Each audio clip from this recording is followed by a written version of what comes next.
refrigeration swelled the populations of New York, Philadelphia, and other eastern urban centers in the 1840s and 1850s. Local beef suppliers could not keep up with the surging demand for meat. Meanwhile, the conquest of the Great Plains had enabled ranchers to breed massive herds of cattle, but there were far fewer people around to feed. You could ship live cattle by train to the eastern states to be slaughtered locally, but transporting entire cows was expensive, and the animals often became malnourished or even injured en route. Almost half would be inedible by the time they arrived in New York or Boston. Ice helped reset the balance and bring meat to more mouths. In 1868, the Chicago pork magnate Benjamin Hutchinson built an innovative new packing plant. It featured cooling rooms full of ice so that pork could be chilled, packed, and shipped all year round. Hutchinson's cooling rooms inspired other entrepreneurs to integrate ice-cooled facilities into the meatpacking trade. Some companies began transporting beef back east in open-air rail cars during winter, relying on the outside temperature to keep the steaks cold. In 1878, Gustavus Franklin Swift hired an engineer to build an advanced refrigerator train car. It was designed from the ground up to transport beef to the eastern seaboard year-round. Ice was placed in bins above the meat.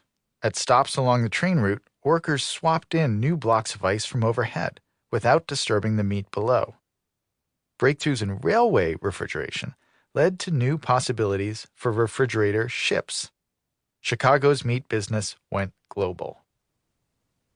The explosive success of the meat trade transformed the landscape of the American plains. Vast, shimmering grasslands were replaced by industrial feedlots. In Chicago's stockyards, 14 million animals were slaughtered in an average year. The route from grim feedlot to bloody stockyard assembly line to long, cold, refrigerated trains led to the creation of the industrial food complex. Ice made a new kind of food network imaginable. Yet even in the middle of the 19th century, when coal-fired factories, railroads, telegraphs, and other innovations were rapidly changing the way people lived and worked, the ice business was still entirely based on old technology, cutting chunks of frozen water out of a river, lake, or pond. A century into the Industrial Revolution, artificial cold was still a fantasy.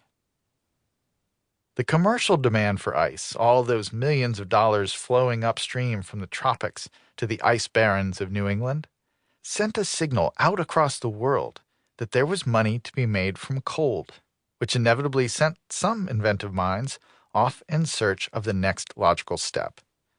And once again, another chapter of the story of cold begins somewhere hot, this time featuring a new character, the mosquito. A new kind of cold. If you live alongside a swamp in a subtropical climate, you're living alongside mosquitoes, lots of them. And where there are mosquitoes, there can be malaria. In 1842, in a modest hospital in Apalachicola, Florida, Dr. John Gorey was desperate for a way to help his patients who had been bitten by mosquitoes and were burning up with malarial fever. He suspended blocks of ice from the hospital ceiling, which cooled the air and thereby the patients. But Gorey's clever solution was undermined by another natural element in Florida: hurricanes. When these storms caused a string of shipwrecks and delayed ice shipments, Gorey's supply of ice ran out. The young doctor began mulling over a more radical solution for his hospital: making his own ice. Up until the middle of the 19th century, the smartest mind in the world couldn't have invented a refrigerator. The necessary building blocks just weren't there yet. But by 1850, the pieces had come together. Engineers learned more about how heat and energy are converted from the steam engine. Tools for measuring heat and weight with increased precision were developed, along with standardized scales such as Celsius and Fahrenheit.